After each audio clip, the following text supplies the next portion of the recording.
Can we go back a few saves? No, we need a reset, dude. Oh my Lord. They are going to pick apart what remains of the carcass of the American government and turn it into the anarcho-capitalist dystopia that they always wanted it to be. Fascism is upon us. All right. Well, Mr. President. Joseph Robinette Brandon had Mr. Fascism over at the White House, and they were, you know, yucking it up. Now, the question that remains here, okay, the question that remains is, if this guy is a fascist, which I believe he is, right? Why the are you being so chummy? Why are you so happy? You know? President-elect and former president. Thank you. Donald, congratulations. Thank you very much. And looking forward to having a, like we said, smooth transition. Do everything we can to make sure. I'm going to be honest with you, man. I don't think these guys think he's a fascist. I think they were lying when they said, oh, this guy is a real threat to democracy. Okay? I think they weren't being sincere. Now, I don't know. I'm no big city lawyer, but this kind of attitude that they are demonstrating here kind of betrays the severity of what constitutes a second Trump administration. And it's weird because I still think that the second Trump administration is going to be devastating. Every day we find out a new awful thing that these guys are invested in doing. I've talked about this already. If you want to watch yesterday's YouTube video on the matter, Trump's cabinet picks are scary.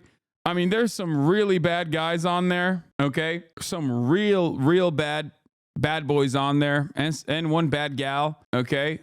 Not great. They're going full throttle on implementing a lot of the agenda that they said they would do, which is going to be devastating for the future of this country. We got Doge, Department of Government Efficiency. You got billionaires memeing on the entire country, you know? Please stop rooting against the USA. Are you medically brain dead? Like, actually? What do you mean, please stop rooting against the USA? God damn. What the hell, man? We got straight veggies in the chat. It's Veggie Tales up in this. Don't make jokes like that. There are people who unironically believe that. Okay? You're accommodated, what you need. And we're going to get a chance to talk about some of that today. So Good. welcome. Thank you Welcome back. very much. And thank you very much. And politics is tough. And it's, in many cases, not a very nice world, but it is a nice world today. And I appreciate very much a transition that's so smooth. It'll be as smooth as it can get. And I very much appreciate that, Jim. You're welcome. U.S. Government Accountability Office returns $338 for every $1 invested. Annual budget is $637 million. It employs 3,000 people. I would be shocked if Elon has ever even heard of this. He probably thinks he invented the concept. I know. Every dumbass, every dum-dum in the Donald Trump voter bloc straightforwardly thinks this is a brilliant idea. And it's like, it exists already, dude. It exists. It literally is a thing that exists. You are so stupid. I love that this country is now governed and listens to the whims of the guy that you don't want to talk to at the gas station who thinks he invented a concept that already existed. That's where we're at. Okay? This is a nation run by the gas station guy that you don't want to be a part of. Like, you don't want to have a conversation with. It's crazy, man. Why is the fire so intense? Let me tell you why. Because we're in hell, okay? That's why. We're already in hell and we're burning right now. That's why the fires are so crazy. And Biden is the goddamn devil. Do you remember his 100th birthday cake? Thank you all. Yeah, look at the fire. Look at how intense it is. That's because we are in hell, okay? And these are the demons. That's why. Demons.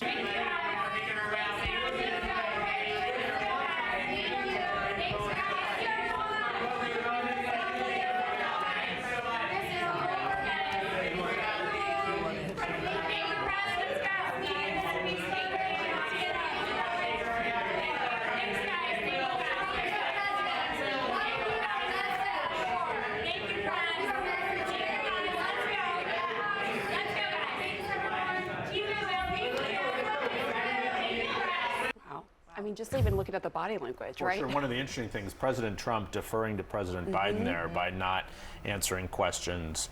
And That other took some things, restraint, you know it for did. For sure, because he's been in that position. We've all been in the Oval with him, and he often liked to answer questions. I'm sorry, just the imagery, the fire burning, the bust of MLK on one side, JFK on the other. I mean, wow, that is a moment.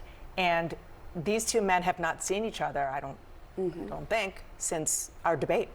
Oh my I gosh. think June they might have 27th. Look, awfully suspicious. Every time this motherfucker around fire, it's burning extra bright. Awfully suspicious. You feel me? Yeah, this is the last time they saw each other.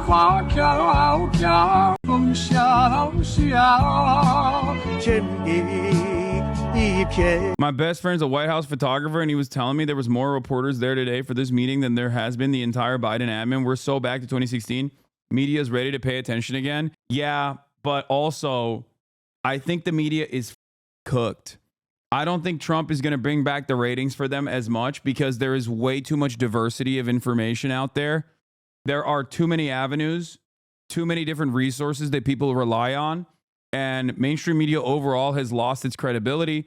Yes, they have an echo chamber.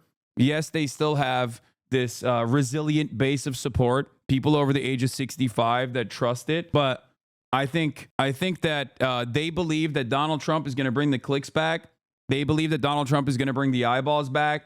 But I don't think they understand that the media at this stage, legacy publishers are dying. They're dying. Part of that was the credibility that they lost during COVID for doing the right thing, okay, which is so sad because there's always an amount of political and social capital that you're expending when you put yourself out there, okay, and do the right thing.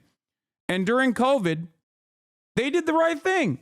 Yeah, sure, they went a little heavy-handed, but they did the right thing. They trusted the science, they trusted the scientists, and they tried to get everyone on board. They tried to get everybody to, be normal about this stuff. And people were like, it's over. I'm done. I'm done with mainstream media because they're lying. They're liars. So back then, they lost a lot of credibility for doing the right thing. But it doesn't matter because there have been time and time again instances where they've lost credibility for doing the wrong thing, for openly lying to the public. Okay? The Iraq War, for example, that was a major blow. And a lot of people point to that. And a lot of people pointed to that during COVID to be like, why could we trust you? You lied about the Iraq War. Now, some people are just stupid, okay? Some people are just stupid, and there's not much you can do about it, okay? But there are plenty of intelligent people who also look at the way that the mainstream media operates and feel as though they are presenting a false reality, a reality that does not reflect their immediate material circumstances. When you got people on television constantly being like, no, the economy is good, dude. It's rebounding. Shut up. Look at the unemployment numbers. And people are suffering. They're going to be like, what is happening? Like, why are you telling me that this shit is supposed to be sweet when I don't feel like it's sweet at all? And that's an issue. And there is a crisis of credibility in mainstream media. And I think one of the worst things they possibly could have done was this Israel shit. I don't know if I completely agree with that. I think there's more of a move to alternative media. But as a member of Legacy Publisher, we are not dying. We pump out day. I think Trump, in a way, pumps Legacy more than alternative, and he's very interested in letting Legacy into his admin and has always done that. That access is paramount, in my opinion. We'll see. I think that the media landscape in 2016 was very different than the media landscape in 2020. And yes, access journalism is very important for a lot of these guys, but that very same access journalism is the reason why I think the media dropped the ball many times over and still continues to do so. But the reality is, I don't think a lot of people under the age of like 35 are ever going to look at mainstream resources with the same level of confidence ever again. I think a lot of what happened and their coverage of Gaza made sure that an entire generation treats it like the Iraq War. And it's crazy. I want them to figure it out. I want them to figure it out because I trust mainstream media, okay? While I still engage in, critical media analysis, and I try to get you guys to be a little bit more, a little bit more aware of the biases that a lot of these private institutions operate with, I still need it. I need real reporters. New York Times employs 2,700 reporters, okay? 2,700 journalists all around the planet. That's a massive resource for real-time news and information. Like, it's undefeated. It's incredibly important. I have a breaking news update. Matt Gaetz has been nominated as Attorney General. I cannot begin to explain to you how much worse it can get, okay? Imagine the worst possible outcome. Imagine the worst possible outcome that could happen. Now imagine it being infinitely worse. Matt Gaetz has been nominated as Attorney General. It's my great honor to announce that Congressman Matt Gaetz of Florida is hereby nominated to be the Attorney General of the United States. Oh my God, the never-kevers have risen up and they are taking over the goddamn government. Holy, they are abolishing age of consent, dude. Oh my Lord. This man has active investigations into his philia. What? What the? Can we go back a few saves? No, we need a reset, dude. Oh my Lord, dude. Holy. Oh. If the Senate confirms him, witness tells House Ethics Committee that Matt Gaetz paid her for sex. Several women were witnesses of the DOJ probe that have been interviewed. The House Ethics Committee probed Matt Gaetz for alleged sexual misconduct. And now Donald Trump wants to make him the Attorney General. Now, if you know anything about the Republican Party, a guy with active philia allegations and sex trafficking allegations on him is a perfect person to put into a position of power. I am reminded of Dennis Hastert, the longest running Speaker of the House. Dennis Hastert is a Republican, was a Republican, and was the longest running, record-breaking Speaker of the House. He broke another record, the most prolific pedophile. There was suspicion that a lot of people knew that he was a pedophile at the time, but because of his active philia, his serial philia, it made him controllable. So I suspect not only is Matt Gaetz a die-hard pro-Trump guy, but he also has, blackmail on him, which Trump can use if given the opportunity. This is incredible stuff. Yeah, it's leverage, okay? I'm not touching whatever that link is. This is called leverage, ladies and gentlemen. That's what it is. Holy this country is in the pooper, okay? This country is in the dumps. We are so cooked. Let's see what MSNBC has to say about the Matt Gaetz situation. I'll look at what CNN has to say as well. And they're used to policy differences. So you can go from Bush presidency. Do your dry eyes still feel gritty? Dude. Donald Trump wants loyalists in his orbit, okay? He wants loyalists in his orbit, and he wants the generals to be loyal to him. I think that it is a real signaling with Matt Gaetz being proposed for the head of the Department of Justice, with Tulsi Gabbard being proposed. This is a malicious man. This is a vindictive man. This is a man who unironically learned the worst lessons he possibly could have from the last administration. The last time he wanted to do like January 6th, and numerous other things, there were people in his cabinet that actively fought against him, or at the very least were open to criticizing him or maybe even stopping him.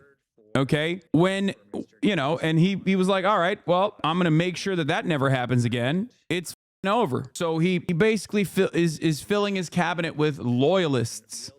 Okay? People have stood by him, people that will fight tooth and nail for whatever his wishes are, no matter how insane or unhinged. And this is precisely the reason why I lose my mind when I see photos like this. Okay? When I see like this, I'm like, you're so fake. You're so phony. You are so goddamn phony, dude. You said he was a fascist, which he is. And now you're just friendly with the fascists? Like, what message are you giving to the American public? And I know what message they're giving to the American public. The message is, guys, we have a much greater enemy, okay? And that is trans people. That is socialism. That is communism. No way you're still on this? What are you talking about, dude? What do you mean, no way I'm still on this? I'm on this now. Get off Thank this you. dick, Is this the kind chatter. of person, Wake Matt up. Gaetz, that would result in a number of important people, the people that make the place run at DOJ, saying, no, I can't be a part of this, I'm going to walk? Well, that issue of whether you stay or whether you walk is a complicated one. It's certainly, I think, for people who are serious people who, as I said, are used to the idea that elections have come. Chatter was like, move on, man. Politics is over. The election ended, you know?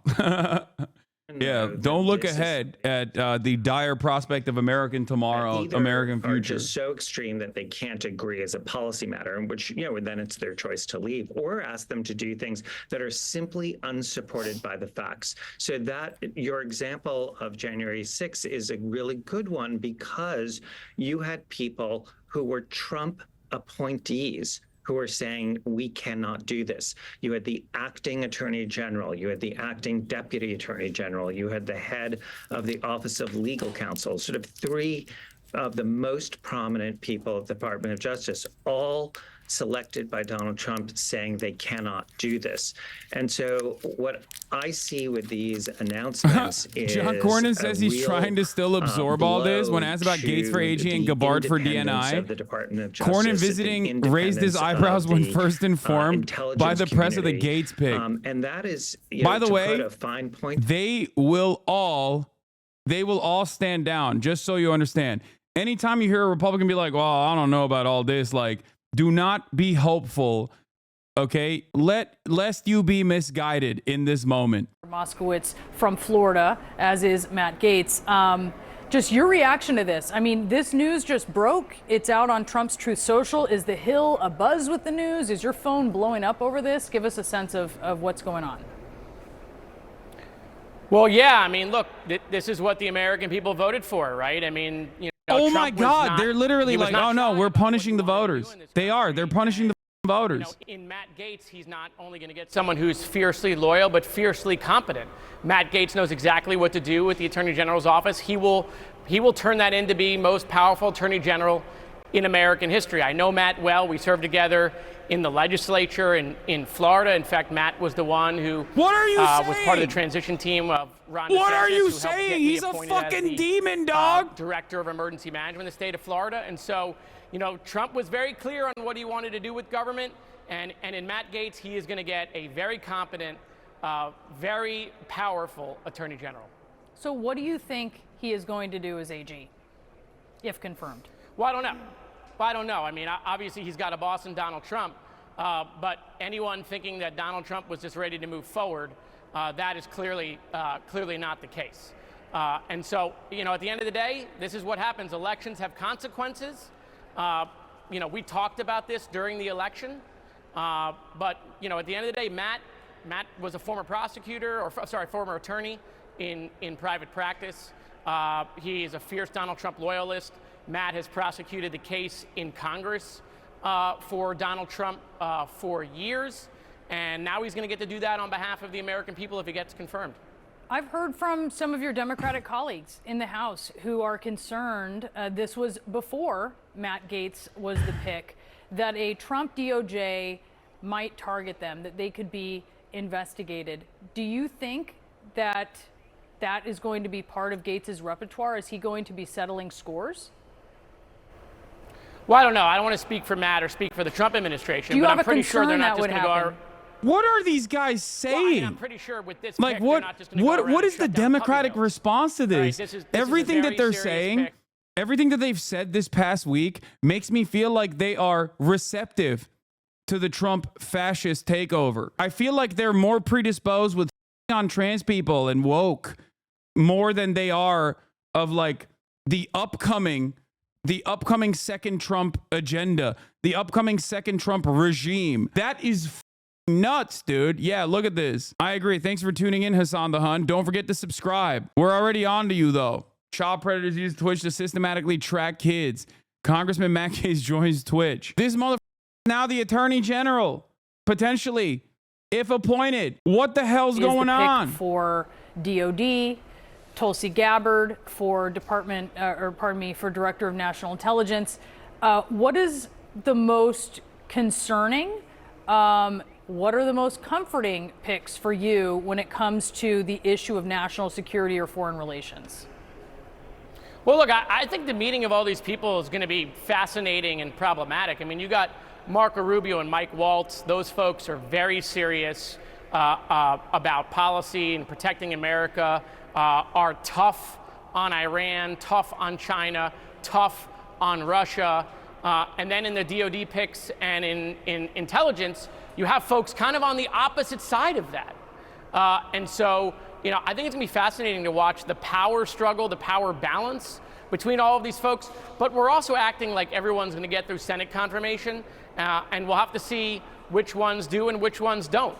Some of these folks are clearly more qualified. Mike Waltz, Marco Rubio, clearly more qualified for these positions than the other folks. But again, Donald Trump told everybody what he wanted to do. This is not a secret.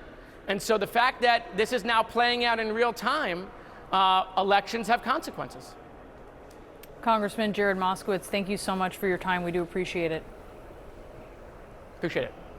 We have much more on our breaking news ahead. Congressman Matt Gaetz chosen by President-elect Trump to serve as his Attorney General. Stay with us. I'm a little confused as to, like, this is what I was also trying to bring up in terms of like resistance media is not going to be the same as it was before. Okay. I don't think resistance media is going to do resistance media like they did in 2016. This is the other aspect of this. Not only do I feel like they are gearing up for a ratings bump, which will come, but not in the degree that they think it will. Right? Due to how the media landscape operates now, there's way too many independent voices out there. There's way too much diversity of information out there for them to, you know, dominate the space. But beyond that, I think resistance libs are gearing up their primary base, like the news watchers, okay, into submission. How likely do you think it's going to be to pass the Senate? I have no belief whatsoever that these GOP senators are going to do the right thing. Okay, if you feel like these goddamn vultures are ever going to do the right thing and be like, we're striking this down, okay? I'm telling you right now, you're wrong. Everyone's saying, oh, but the confirmations, remember the recess appointments are a thing. If the Senate plus House is convinced to go on break for 10 plus days, Trump can appoint everyone in one day. He can slam through everyone instantly and they don't need a confirmation hearing. It's so bad. Yes. And who's going to stop them? The Supreme Court? What do you think? You think the Supreme Court's going to stop it? Yeah. If you're thinking that these monstrous pieces of shit are going to be your salvation, you're wrong, okay? It feels like even the Democrats are not there to fight against this. And it feels like the media is not there to even talk about how devastating this is. Oh my God. Scoop, Schumer eyeing omnibus, possibly minibus government funding package for the end of the year. Senate Dems focused on wrapping fiscal year 2025 by December per sources. Will set up a clash between Schumer and Johnson. Is Schumer still slapping on that anti-Semitism bill onto this or no? I wonder what America's going to look like in 4 years, Canadian neighbor here. Dude, in the last week, I have heard so many unhinged things, okay? In the last week, I've heard so many unhinged things from the Republican side, okay? Like gearing up to possibly bomb Mexico, fighting the cartels, just incredible escalations. The entire cabinet is chock full of the most rabid war hawks, which was of course expected, as I told you over and over and over again. They are going to pick apart what remains of the carcass of the American government and turn it into the anarcho-capitalist dystopia that they always wanted it to be. Fascism is upon us. House Democratic Leader Jeffries, what does he have to say about this? This is Nancy Pelosi's handpicked replacement, right? There's enough evidence at the House level or at the Senate level to suggest that this was an anti-incumbent thing when 90% of our 31 battleground incumbents outran the national environment and are on their way back to the United States House of Representatives. That's not an anti-incumbent wave, because the overwhelming majority of them would have been swept away. Yeah, he's saying that it's just in the hands of Biden, which I think is correct. Biden could also reappoint Lena Khan, and Schumer could confirm her in the lame duck, which would preserve a Dem majority on the FTC for a couple years. For your information, the Dems haven't yet confirmed Biden's last NLRB nomination, even though this would maintain a Democratic board through late 2026. It would at least give the Republicans something to fight against. But I don't even know if they're going to do this. Here's the devil's advocate Cope from those who believe in the Senate. This is Cope. Thune won the majority election over 2 MAGA candidates. MAGA idiots are mad. Thune already said the filibuster will stay no matter what, and he will have confirmation hearings, aka he won't go on recess. I doubt he has the balls to stand up to the bully pulpit. Yes, I don't think he will. I don't think anyone will. The institution defenders within the Republican establishment are not exactly happy about the instability, the volatility that Trump presents. But judging by their track record, and because we have the last Trump administration to point to, every single one of those guys was brought to heel, okay? Because Donald Trump, in many respects, is the logical conclusion of years and years of reactionary propaganda, okay? He is not all that different. Like, his ideological goals are directly aligned with those who are at the tippy top of society, those elites, those major corporate shareholders. He is going to give them deregulation. He is going to offer them as many tax cuts as possible. So ultimately, they'll play ball. As long as they get their tax cuts, they'll always play ball. And that's precisely what happened. And someone found this on my subreddit. Okay, someone found this on my subreddit, and I want to show this to you. This is where is it? This was my analysis of what is yet to come right before the 2020 election. It was like a 12-minute video from my final thoughts, like in the eve of the 2020 election. There was another instance where I was actually debating Destiny on how Trump is a successful Republican. This is one clip from that. Oh, here, Hasan on the rise of fascism back in 2020. Okay, there's 2 clips I want to show you. Okay, one is something that I've been talking about since January 23rd, 2019 here. Okay, where back in the day when I thought that Destiny was a reformed person who wasn't like insane. Okay, a lot of people will be like, why are you so afraid of debating him? Here's a video of me doing just that. Oh, here. Republican figure that has been at ends with Trump multiple times. McConnell has been at ends with Trump multiple times. Like, all of these like Republican leaders. Pence himself has gotten burned by Trump multiple times. Trump has had massive amounts of influx in his cabinet. Everybody that's left has had shitty things to say about him. Even well-respected people like Tillerson. How can you look at all the divisiveness that Trump has stirred up in the Republican Party and then say that, no, he's actually like really good at unifying the Republicans? I'm not saying he's good at unifying the Republican politicians, but ultimately he's good at unifying the Republican voter base. Hold on. He's good at unifying the Republican base of voters, and you're focusing on like one symbolistic John McCain vote to say that like the entire Republican Party is not backing Donald Trump, even though, oh my God, I want to every single person who's saying Hasan is out of his depth. Not gonna lie, you sound so weird. Yeah, it's because I'm using a Blue Yeti. All right. Notice how like even in this conversation, Destiny's fans immediately rush to be like, oh, you're out of your depth. And I was 100% correct on this in this argument that I presented. As far as the Republican Party goes, you say that the Republican Party is divided, yet they vote for 90% of the things that Donald Trump wants. So obviously they're not that divided. Obviously they're still serving the same interests. That's such a one-dimensional way of looking at it. Of course, Republicans what are they divided on? That like they don't like Donald Trump's perspective? Like they don't like the way that he talks? Sure, but that doesn't mean that the party's actually divided. The party is very happy because the donors are very happy. If the all of party's them are also so happy, then because why they're is it that electing. so many districts that went so heavy for Trump ended up swaying Democrat when it came time to vote for the midterms? Like, there are tons of people in the Republican Party that have these massive issues with Trump, and his numbers and the candidates that he's backed for some of these elections did not turn out the numbers that they expected him to. It was a monumental failure for the House, and even to some extent for some of the Senate races. Yeah, because Donald Trump is very divisive in the sense that a lot of people who normally wouldn't have voted are now going out to vote against Donald Trump. This is not to say that like Republicans are like, oh my God, I feel terrible about voting for Donald Trump, so I'm going to turn around and actually vote for a Democrat. No, there's just more people voting Democrat that didn't vote or that don't historically vote in midterms. That's what this is. It has absolutely nothing to do with like Trump's policies or whatever. They just hate Donald Trump. There are a lot of Americans who find Donald Trump to be an incredibly divisive figure who's terrible, and they're right. They are absolutely right about Donald Trump being a divisive and terrible figure for American politics, and that's why they're going out and voting. That's why there was like unprecedented turnout. All right. And Republicans are not showing up because they're happy.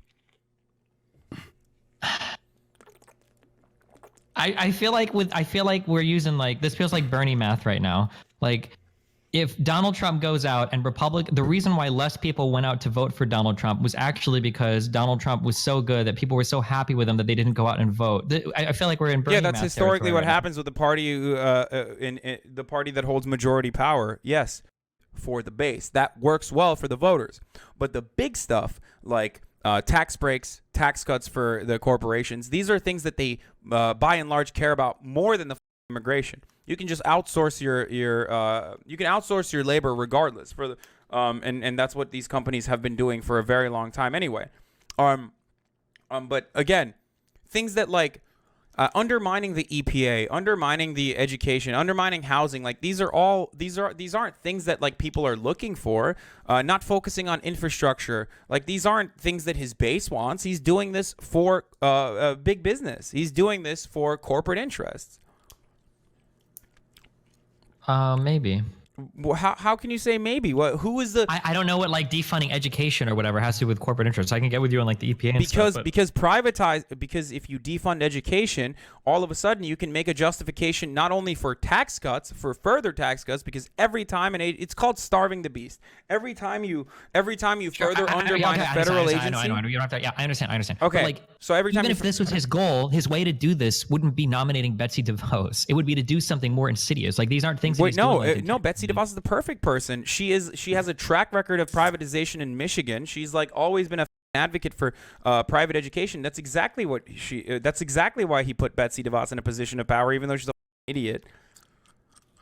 Okay. It just seemed like when I look at his appointments, like Betsy or like Ben Carson or whatever, it seems it's more just like random that he sees on Fox. No, dude, these aren't random dipshits that he's putting in positions of power, especially Betsy DeVos. What about, didn't he literally do this with like a Secretary of Defense or something? Who was the guy that he saw on Fox News that he made like one of his like chief attorneys or some shit? Like, or why the is Giuliani working with him? Is it because Giuliani's actually like a really talented lawyer? Like he gets advice from this guy for like executive orders. I know, but that has nothing to do. I know, but Giuliani. No, Trump is a moron. I'm not sitting here and saying that. Wait, stop! You keep playing both worlds. You can't tell me that Trump is a moron. Isn't that what Trump's doing right now? To a certain degree, yes. He has gotten way worse at this than the last time around.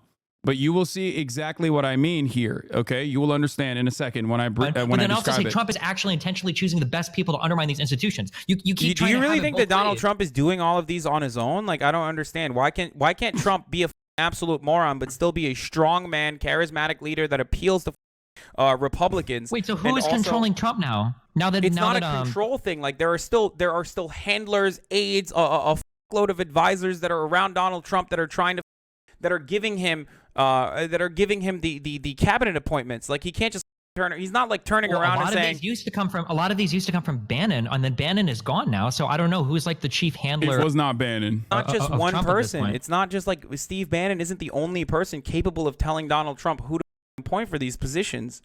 Well, no, now he listens to Fox and Friends. And no, it's not. Do you really think that Donald Trump exclusively sits in front of the television and like makes these decisions and now there aren't aides? This was one of the huge... This is such like liberal brain right here. And is like Donald Trump does not have anyone in his corner that's telling him like, these are the guys that you need to appoint.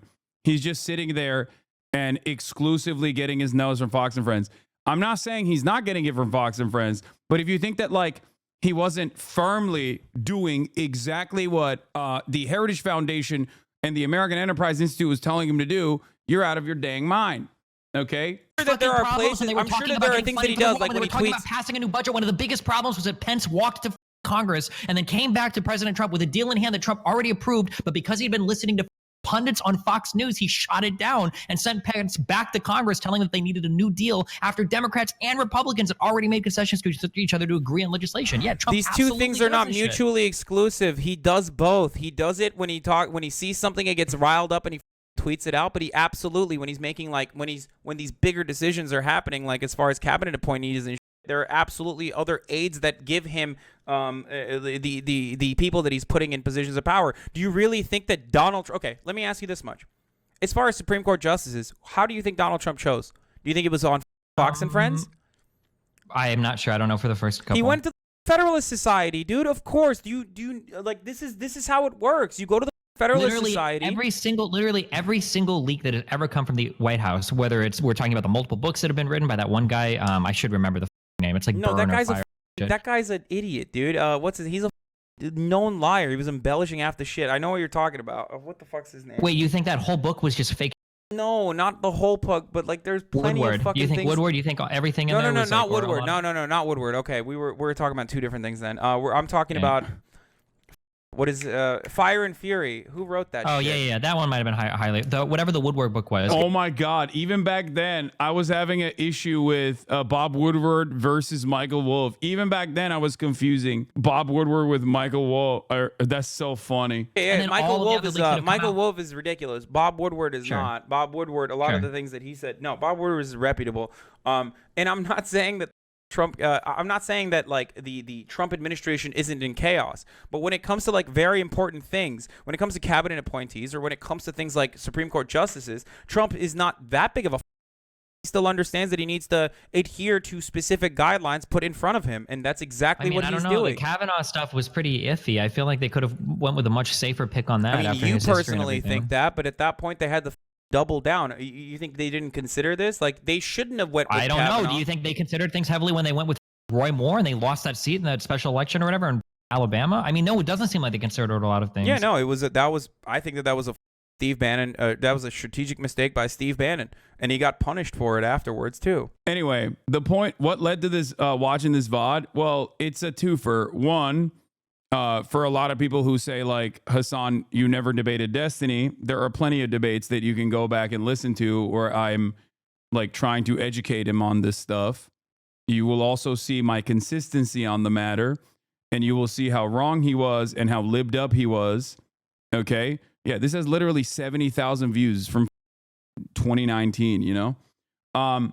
But secondly, and perhaps more importantly, the reason why I pointed to this is because I wanted you to see that how Donald Trump still maintains support from the institutional Republican Party. Okay? This isn't even the best debate of yours. Probably not, but it doesn't even matter. Anyway, my point is, Donald Trump still satisfies the needs of the corporate oligarchs. And this is the reason why this aged well after his election. Holy shit. I mean, everything I've said has aged well. If you go back far enough in time, you will hear me say the same exact things over and over again for the past decade at this point. Okay? Yeah, I am not wrong, simply too early. History always ends up vindicating me, even though that's not necessarily a good thing, because all the bad things that I predicted end up happening, and that sucks. Anyway, but the point was, at the time, people were making it seem like this was a unique thing, that Donald Trump was a unique, very different type of Republican. And I maintained the position that he was not a unique Republican, but he was very much the logical continuation of Republican mania. Okay? The other thing I wanted to show you guys, but this analysis was prescient for the time, and it's gotten only worse. But the other thing I wanted to show you was the growth of fascism in this country. This is the reason. This is from Trump's Make America Great Again rally. This is last rally, I believe, before the 2020 election. Why I closely track Trump's rhetoric and his followers is because I understand the long-term consequences of this kind of messaging being successful, especially within the Republican Party. It's not just about watching like a dude who these hogs find to be charismatic. It's more so about where the Republican Party is going. I was very tired at this point. Okay, that's why I sound like that. QAnon stuff, the open agitations towards fascism, white supremacy, all this. Why are you self-glazing so hard? You think this is self-glazing? No, dude. The analysis remains the same. Stuff is going to have consequences on every other race that comes after this. No matter what happens tomorrow, America is okay. It's completely. It's remarkable that he's able to play compilations of Joe Biden slurring and shit like he was doing earlier today, by the way. That's what he's doing. That's what. I'm not going to put the sound on. We already watched it and laughed at it yesterday. You look at Sarah Palin. You look at the Tea Party movement, AstroTurf by the Koch brothers. And now you look at Donald Trump's rise to success within the Republican Party. This isn't self-glazing. I'm saying how right I was and still am. No, dumbass, you're failing to comprehend something. Listen to what I'm saying there, okay? Listen to what I'm saying. Just act like I'm just repeating it right now if you want to. There is no way for me to be like, back in 2020, this is what I said, and then repeat the same things as I am repeating it right now, okay? It's important to remember from a different snapshot in time, right before the 2020 election, on the eve of the 2020 election, what the fears I had looked like to see how we got to the position that we got to. This isn't self-glaze. It's no different than looking at news coverage from back in 2020 of anybody else's opinions. If this does not worry you with all the white nationalist, white supremacist militias gaining ground, with all of these hogs, no matter how much Donald Trump hurts them, still passionately agitating for him and advocating for him, this is irreparable harm. This is damage that's not going away. Doesn't matter if Biden can captivate some suburban moms who are sick and tired of how rude Donald Trump is on television. Doesn't matter how many wine moms choose to vote for Biden over Donald Trump. None of it matters. What matters is how much the radical elements within the right are being hugged and carried and emboldened and legitimized by the Republican Party machine. QAnon is not an accident. The 3%ers are not an accident. The Oath Keepers, the Proud Boys. These people didn't start doing what they've been doing for the past 4 years overnight. This shit is terrifying, dude. It's not only terrifying because Republicans are totally on board with this kind of fascist agitation, but it's also terrifying because the Democrats only artificially stand in opposition to it. They don't like the rudeness of fascism. If it came in a more presentable format, I think it would be more palatable to a lot of Americans. And what I mean by that is, think about Amy Coney Barrett. Amy Coney Barrett was successfully, and I think correctly, portrayed as a villain in the media leading up to her hearings. Now, these hearings were largely theater. It was political theater. It was nonsense. They didn't even need to have those hearings at all. Didn't really matter. She saw a 16-point swing after those hearings in her approval rating. Because for a lot of these older Americans and a lot of these like lifelong Democratic voters, aesthetics are all that matters. If you are a presentable Catholic woman with adopted children and a Pilates body, an accomplished woman, it doesn't matter if you're agitating for a theocratic autocracy. Like, it doesn't matter if you are literally playing a fundamental role in the highest court, the most powerful. You're one of the most powerful 9 people in the country, if not the planet. They just care about her being nice and kind and presentable. That's terrifying. Democrats need to figure this shit out. They need to open the floodgates to the progressive momentum. They need to allow more AOCs into the party. They need to welcome radicals like even myself and others like me that speak to a younger generation and our frustrations and our anxieties. They need to start legislating appropriately. I mean, what am I saying? It doesn't even matter. It's far too late, in my opinion. Even if they did. No, I'm not saying I'm going to run for office. I'm never going to do that. I mean, like, be more welcoming instead of hostile to anti-capitalist ideas. They're never going to do it because I'm afraid the tankies and the Marxist-Leninists and the theory nerds are right. It is still a bourgeois democracy, and they are a bourgeois party. And they are always going to put the interests of capital over the interests of the American working class. Definitely not the international working class ever. But at the very least, in this stage, they should be open-minded to social democratic reform, dude. It's really bad. Like, we shouldn't go through another fascist resurgence globally or have another Great Depression until we wisen up and push through another comprehensive New Deal style social democratic reform package. Like, why does it always have to get to that? So much human suffering and misery. And only then do people say, all right, I guess, you know, whatever, you'll get Medicare for all. Or I guess you'll get Social Security. Yeah, the thing is, like, I feel optimistic. Or not optimistic. I think Biden is going to win. I'm still fearful because 2016 has broken my brain, okay? I will never be, and I said this before, and I will say it again, I'm not going to be confident or comfortable until Donald Trump is out of office, okay? Until I'm watching Biden or whoever at inauguration that's not Donald Trump gets sworn into office.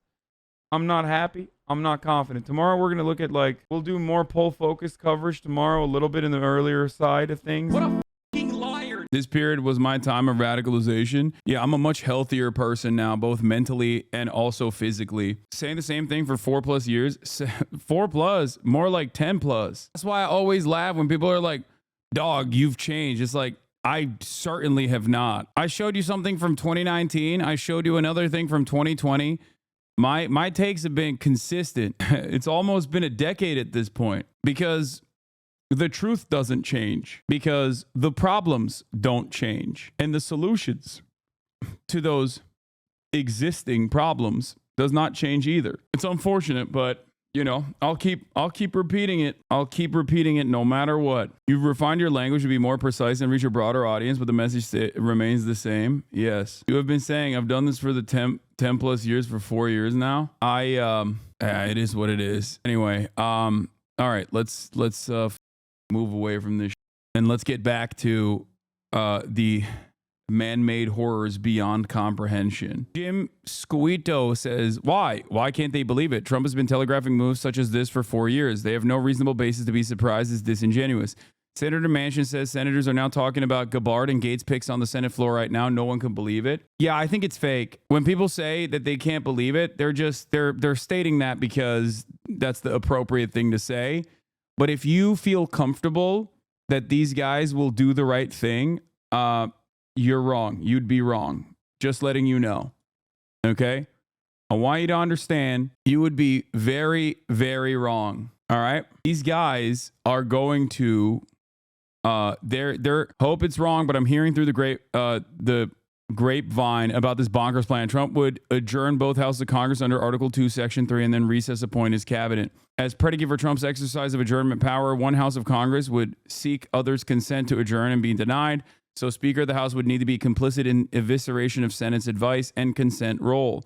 House Speaker Mike Johnson needs to say no to this right away. If he can't do that, then he has the bully pulpit, right? If he can't do that, then he can utilize the bully pulpit to his advantage. That's the other thing. He'll bully the Republicans into submission. That's what he's going to do. Bully pulpit is just a term for the president speaking. That's it. That's what it is. Matt Gaetz for attorney general is pretty gross. Yeah, but it don't matter. A senator told me, rumor on the hills, that Elon Musk is threatening to fund a primary challenge to any House Republican who doesn't fall in line with Trump's agenda. There it is. I mean, I don't know how valid this is, but it's completely in line with his past performance. So it's not even remotely shocking to me that he would do such a thing. And anyone who would be surprised by such a thing is silly. Okay? How do we get Dems to stop licking their wounds and actually stand the and be the resistance, I don't know. I don't even know. I don't know if it's going to happen. I don't know if it can happen. I think they're just going to show their belly like the cowardly babies that they are, you know? I think the Democratic Party is more predisposed with winning on their own terms. And if they lose, it's fine. Now chatters want rad libs, that tracks. That's why I said I think the primary goal going forward is not to rely on the Democratic Party to actively combat this administration's enormous power grabs, but instead to try and focus on outside of the party organizations like legal organizations that try to utilize the remaining court structure, and that's it. I mean, look. And that's a credit to our incredible incumbent frontline House members who connected with the people that they represent, have a vision for the future, focused on the kitchen table pocketbook issues that matter, and have been reelected. I think it's also fair to say that when you look at the battleground situation that occurred at the Senate level, and far be it from me to speak for my colleagues in the United States Senate, but it is clear that you had multiple battleground states where Democratic incumbents, or in the case of Alyssa Slotkin and Ruben Gallego, two House members, we're very proud of them, were elected to the United States Senate on a very tough night. So I think we have to make sure that we are clear-eyed and authentic and unadulterated in how we assess what happened, so that we can engineer a comeback on behalf of the American people and protect the things that matter, our American values, protect our institutions, protect our freedoms, and protect, the way of life in terms of the middle class and all those who aspire to be part of it. But we also, I think, can't be hysterical in our assessment that this was some anti-incumbent wave that knocked down Democrats all across the country, when the facts actually say something very different. What do you think about progressive trying to push Ben Winkler as the new chair of the DNC? I like that. I like Ben Winkler. Oh, here. Together makes the situation Look at this more freak on the Sean Ryan show. I've been meaning to watch this. This is the Defense Department. Okay, this is the guy that is going to be helming the most in a powerful 2016 military. interview, Hegseth also attacked Muslim immigrants who don't assimilate, in language echoing the anti-immigrant rhetoric of the far right. On Secure Freedom Radio, he said, "We have to be willing to confront those who won't assimilate to the ideas of our country and show allegiance to them, lest we find ourselves in a place where there's a silent invasion of groups of people who have a very different view of the future that looks nothing like America, nothing." Mr. Templar himself. In 2019, Hegseth publicly pushed for service members accused of war crimes to be pardoned and praised President Trump when they were. Hegseth's defense of Trump includes denying the 2020 election results and broadcasting those claims on the Mall on January 6th before the riot. Despite all of the questions about whether he has the qualifications to get confirmed, he has what is likely the single most important qualification under President-elect Donald Trump, and that is loyalty to what would be his commander-in-chief. Jake. All right, Oren Lieberman at the Pentagon, thanks so much. Joining us now live in studio, Republican Senator Mark Wayne Mullen from Oklahoma. Thank you so much for being here, sir. So you serve on the Senate Armed Services Committee. Some of your colleagues were caught by surprise by the announcement of I think he's Major Hegseth. I mean, he was a retired major in the Army. Obviously a decorated veteran. But running the Pentagon, that's 2 or 3 million people. What do you think? Well, think about it. What is the Defense Secretary's position? The Secretary of Defense is supposed to be a civilian position, right? Yes. He fits that bill. He also has 2 Bronze Stars and served 20 years in the military. He also has a military experience. The whole point of the Secretary of Defense is to bring a different perspective to the Pentagon. Remember, in the Army or any of those branches, Mr. Self-Made took his daddy's job, Mark Wayne Mullen. The command structure. So there's no way a 1-star is going to question a 4-star, and there's no way a colonel is ever going to be questioning a 1-star, nor will a sergeant major question a major.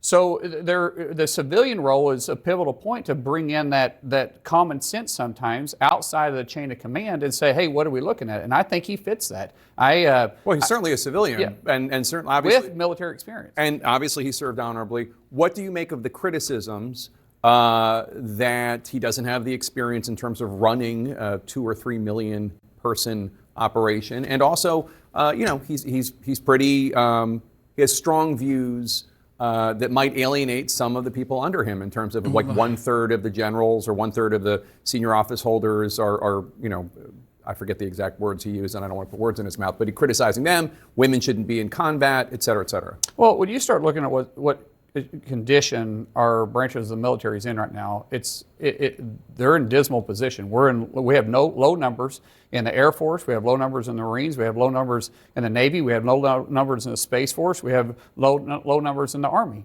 And so something's going on wrong. It can't be going great. And when in any type of big organization, when the top is responsible for what's happening below them, and if the top's not getting it right, then yeah, it's time for them to go. And I think that's a perspective that we need to bring in. So I'm not concerned about his ability not to ever run a large corporation. That isn't the requirement. That is never the requirement. The requirement is that President Trump gets to nominate the individual and the Senate gets to confirm them. And I trust President Trump's decision in this one. I feel like he's a good pick that'll bring a perspective to the Army or to the military or to the Pentagon without being necessarily politically correct. Politically correctness is what's killed this country right now. People just want to tell me the way it is. Tell me what the facts are, and let's move forward. And you're not going to agree with every decision he makes. You're not going to agree with every decision you or I make. But I do feel like he's going to come out from a perspective. And keep in mind, he did serve this country. He does have a love for this country. He has respect for the service too of the men and women that's in uniform. He just brings a unique perspective that may be different than you and I. But I'm actually excited about the pick. I want to note that you were publicly supporting Senator John Thune of South Dakota to be the Republican leader, and he won that election. What do you think that means, and how concerned are you about? I mean, there's a lot of questions right now about, is the U.S. Senate under Republican control going to stand up for the advice and consent role of the U.S. Senate? Or is it kind of bend and go along with whatever the president wants? Tell us about that debate. We're going to work very closely with the president. President Trump won a resounding election November 5th, and the American people won a different direction. That's why he won the popular vote by almost 5 million, and last time I checked, 312 electoral votes. That hasn't happened in quite some time. And the idea that we're not going to work with the president never crossed my mind. So the Senate and the House has got to work closely with the president. The American people gave us that mandate. At the same time, we feel very confident on the direction that Thune and President Trump is going to lead us.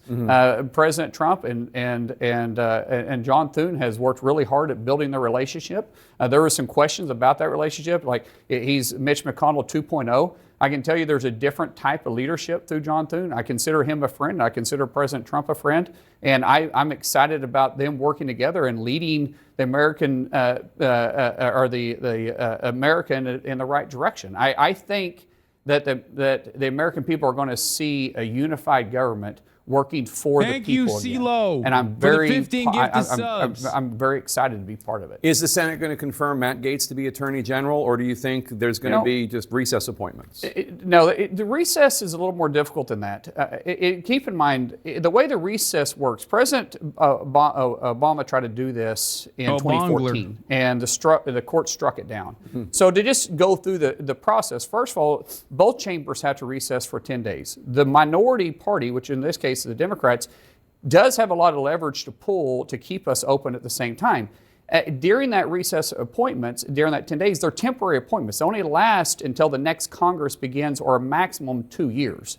So it's not ideal. The ideal way is for us to move forward. But if that's the last resort, we will absolutely do it. If Chuck Schumer and the Democrats in the Senate want to keep us from making any of these appointments, we are going to do our best to do whatever we have to do to get the cabinet in a position and get the appointments in a position so President Trump can go to work on day one. So we will do whatever it takes, but that's the last resort. Are you going to vote for Matt Gaetz?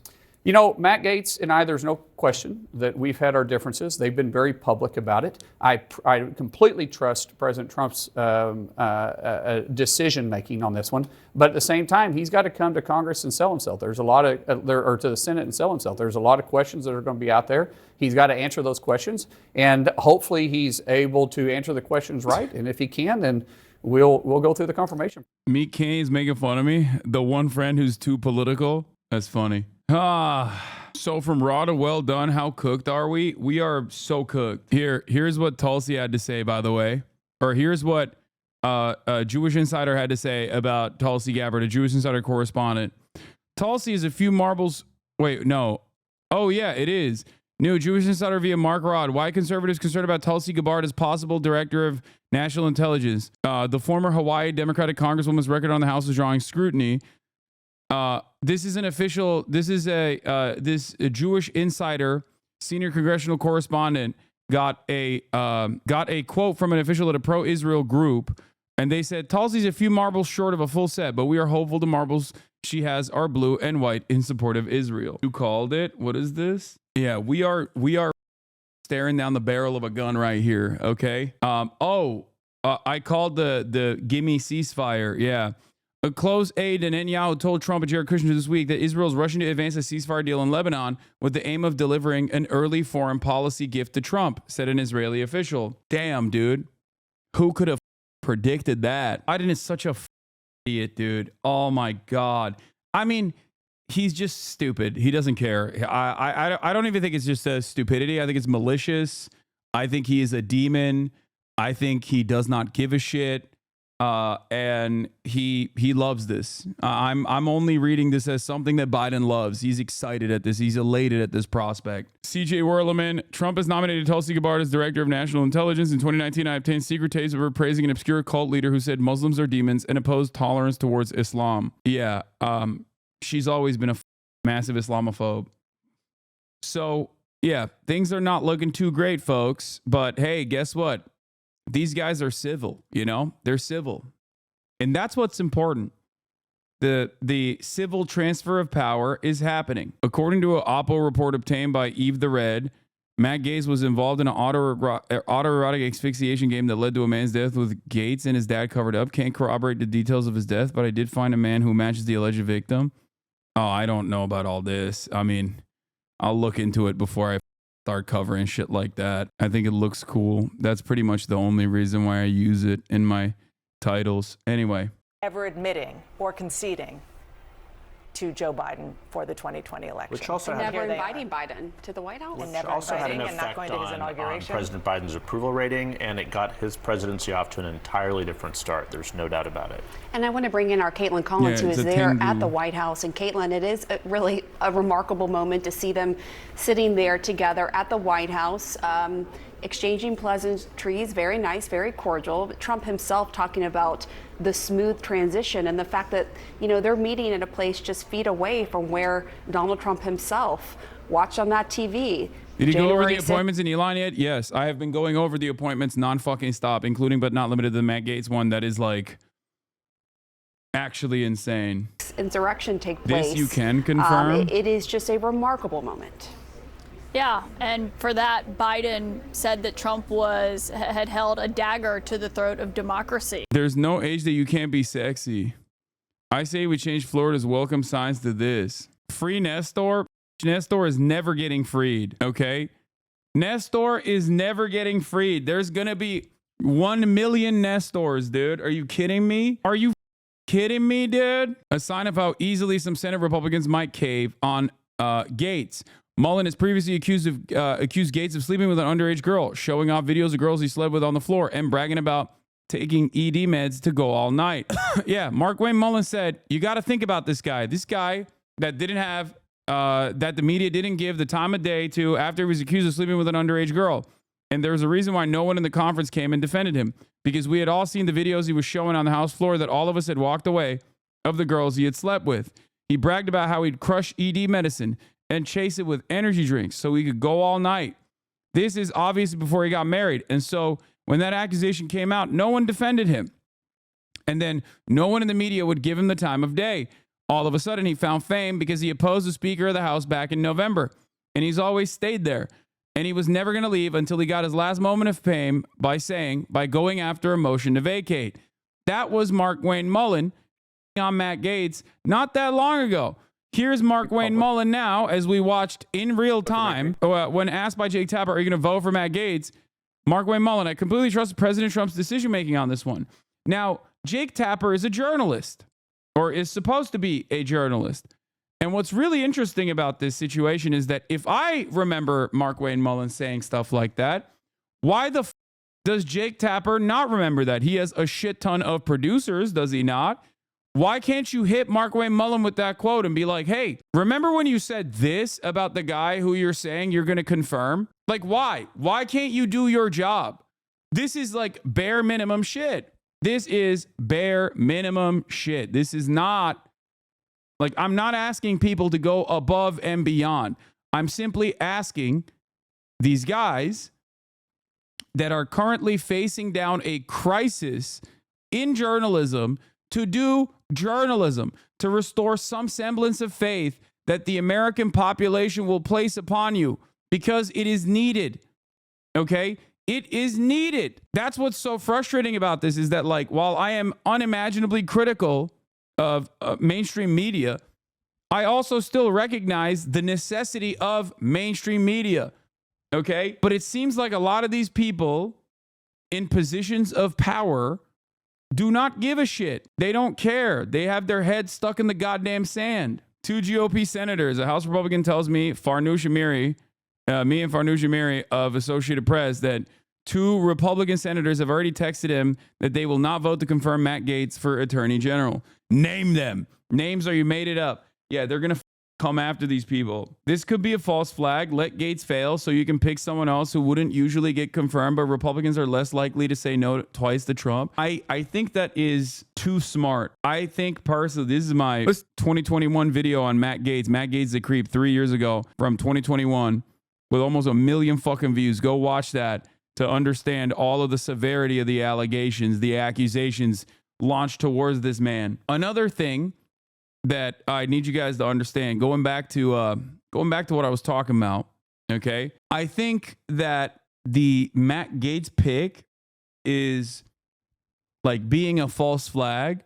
Matt Gaetz pick being a false flag for a still unacceptable pick that Republicans can't say no to twice is too smart for the Trump campaign. I think that they just are not thinking like that. I think they're just trying to boulder their way. I think that Matt Gaetz, given Matt Gaetz' background, given Matt Gaetz's given